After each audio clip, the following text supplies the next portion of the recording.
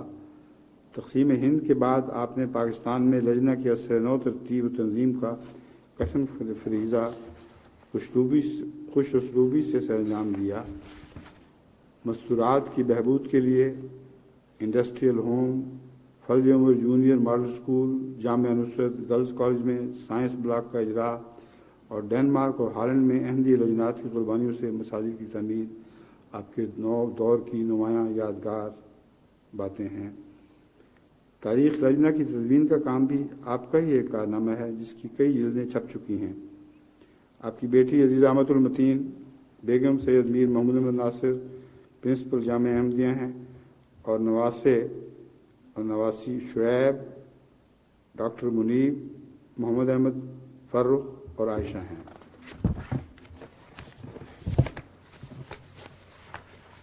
اب ان سب شہداء کا بھی ذکر ہو گیا اور حضرت متین کا بھی ذکر ہو گیا، جن کی نماز جنازہ غائب انشاءاللہ جمعے کے مان بعد یہیں اسی مسجد میں ادا کی جائے گی۔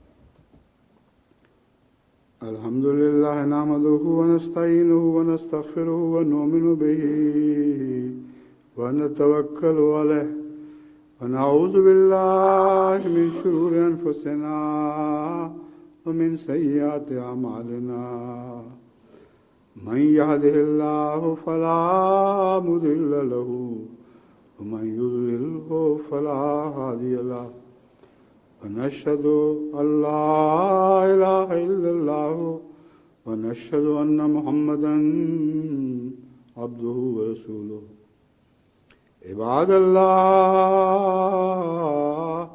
رحمكم الله إن الله يأمر بالعدل والإحسان وإيتاء ذي القربى وينهى عن الفحشاء والمنكر والبغي يعظكم لعلكم تذكرون اذكروا الله يذكركم وادعوه يستجب لكم ولذكر الله أكبر